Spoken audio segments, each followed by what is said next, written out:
Welcome back to another episode of Out Loud Geek, where we discuss news and views about pop culture, science fiction, fantasy, food, cooking, the outdoors, and more.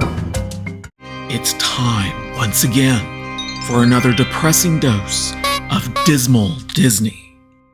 2.5 months ago, Disney fans celebrated the firing of CEO Bob Chapek and the return of his predecessor Bob Iger that many Disney fans preferred to helm the behemoth entertainment company. But the Disney that Iger returned to was not the same Disney that he had left 2 years before. This is a financially damaged Disney that's been bleeding money and had experienced as much as a 50% loss of stock value that saw the company's overall value plummet to levels that hadn't been seen in 8 years. But 10 days before he was fired, Chapek had been planning to cut costs, which included laying off employees, as I had talked about in a video that I had released last November entitled Bob Chapek to Disney, Layoffs, Rigorous Review of Spending and Hiring Freeze. But now, 3 months later, that's exactly what Bob Iger is now going to be doing. Disney intends to reduce its workforce by 7,000 employees in a bid to cut costs, Iger said Wednesday on the company's earnings call for the year-end 2022 quarter, to which Iger claimed that he didn't take the decision to cut jobs lightly and said, "I have enormous respect and appreciation for the dedication of our employees worldwide." The 7,000 employee figure represents 3.2% of Disney's total headcount of about 220,000 worldwide as of August 1st, 2022. The layoffs are part of Disney's efforts to achieve about $5.5 billion in cost savings.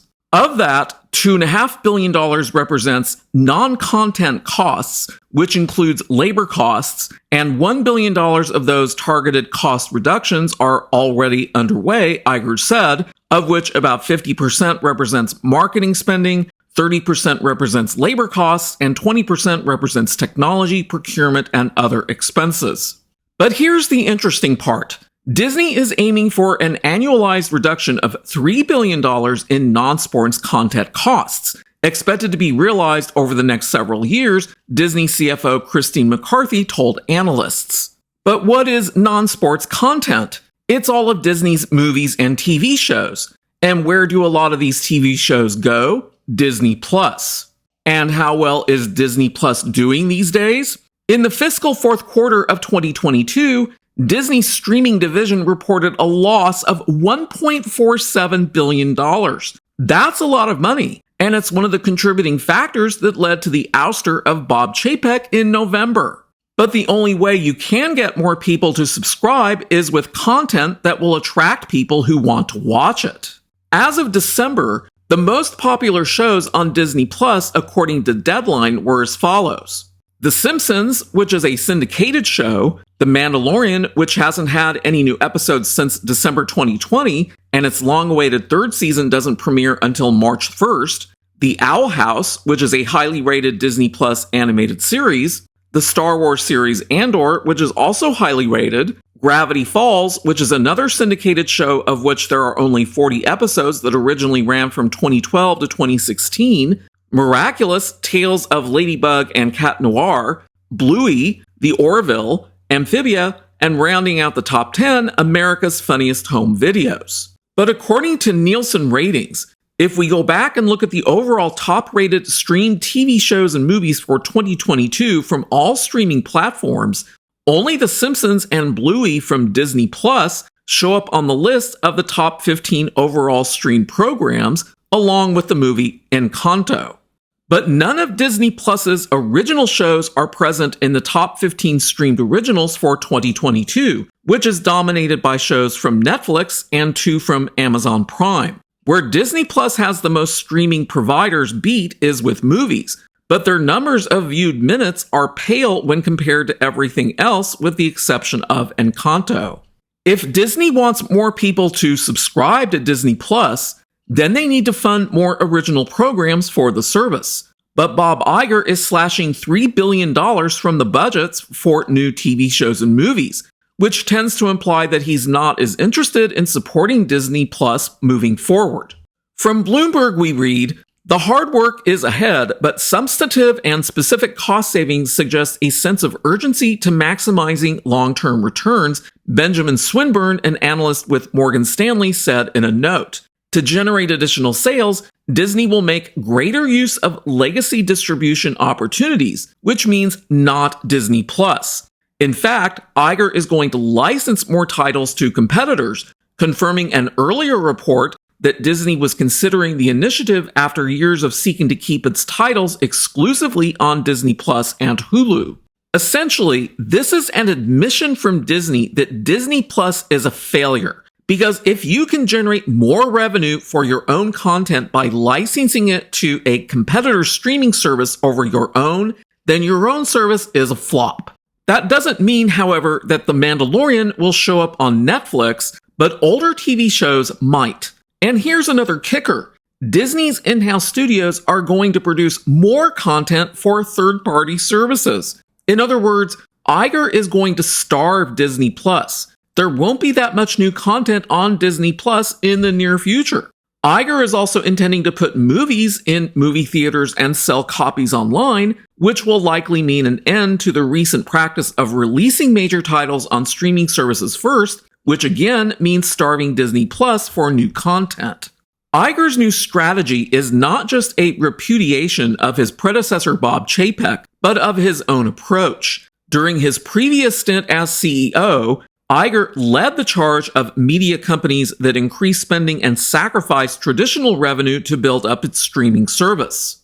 Yet, as the focus of shareholders shifts from subscriber growth to how fast the media industry can earn a return on its staggering investments in streaming, Iger is backing away from some of the reckless extravagance that's dogged Disney Plus since its debut in 2019. It also sounds like more price increases for Disney Plus are inevitable, as Iger said the company will stop offering too many cheap promotions to generate subscriptions and saw only limited losses when it raised prices on its streaming services. Iger said, "We're going to continue to go after subscribers, but we're going to be more judicious about how we do that. Though that may prove difficult if they aren't offering much in the way of new content." And on the content front itself, Iger said, "We are going to take a really hard look at everything we make in general entertainment, because things in a more competitive world have simply gotten more expensive." Iger also announced a new operating structure for Disney, organized in 3 core business segments: Disney Entertainment, ESPN, and Disney Parks, Experiences, and Products. The reorganization effectively dismantled the Disney Media and Entertainment Distribution Group that Bob Chapek had established in 2020 and restored authority to creative executives, which is why Iger separated ESPN, because it made little sense to put sports under general entertainment or theme parks.